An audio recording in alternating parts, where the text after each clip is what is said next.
जल्दीबाजी में लिया गया फैसला अक्सर पछतावा लाता है।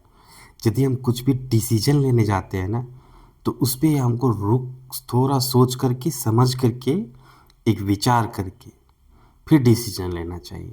वरना जल्दीबाजी में आप सडन डिसीजन जो लेते हो ना, तो वो आपको पछतावा लाता है। वो आप कहीं न कहीं पक्का मिस करोगे, मिस्टेक हो ही जाता है। तो कभी भी कोई डिसीजन है, उसको आप बड़े डिसीजन मतलब कुछ भी है, तो उसको आप रोक करके और बाद में उस पे विचार करके लो। अगर कुछ महत्वपूर्ण से ज़्यादा वीवीआईपी डिसीजन है, तो उसको आप क्या करो, जो डिसीजन है आज आप उसको डिसीजन को ले लो, फिर होल्ड करके एक बार फिर अगले दिन विचार करो। फिर आप हो सके तो एक दिन और विचार करो। फिर अगर इससे भी हो सके तो आप अपने फ्रेंड्स या उससे रिलेटेड एक्सपर्ट के लोगों से आप जा कर के वहाँ पे एक डिसीजन लो, और उसके बाद आप उस पे विचार करो कि क्या वो जो डिसीजन लिया हुआ है तो वो सही है या नहीं। आप देखो वो उसका प्रॉफिट, आप उसका लॉस सब कुछ देखो।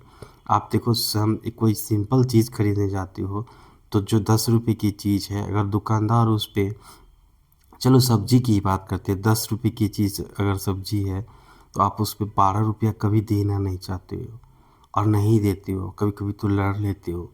तो क्या 2 रुपये आप वहाँ पर देखते हो, लेकिन जहाँ आप बड़े डिसीजन ले ले रहे हो, जैसे कि कैरियर के बारे में, अगर आप एडमिशन लेने जा रहे हो किसी इंजीनियरिंग कॉलेज में या किसी भी कोर्स में, आजकल हर कोर्सेज़ की 12 लाख, 15 लाख, 20 लाख इस तरह फीसेस हो गए हैं। तो आप एक बार आप एक पेन पेपर ले लो और उस पे लिखो कि क्या यहाँ से अगर आप पढ़कर निकलोगे या इस चीज़ से निकलोगे तो आपको जॉब मिलेगी या ना मिलेगी। इस बात का कौन गारंटर है, इस बात की कौन गारंटी देता है कि आप जब 2 रुपये की सब्ज़ी खरीदने जा रहे हो, तो इतने सारे बहस कर लेते हो और उसे 2 रुपया एक्स्ट्रा नहीं देते हो। यहाँ 15 से 20 लाख रुपया, 25 लाख रुपया देना है। और किसी भी हायर एजुकेशन की बात करें तो 10 से 25 लाख के में से के बीच उसका फीस होता है। तो इतना पैसा देना है, तो इसका गारंटर कौन है? कौन है ये आपको खुद से डिसाइड करना है। कोई बताने नहीं आएगा, क्योंकि हर किसी को फ़ायदा लेना है, आपके दर्द से क्या जानना है।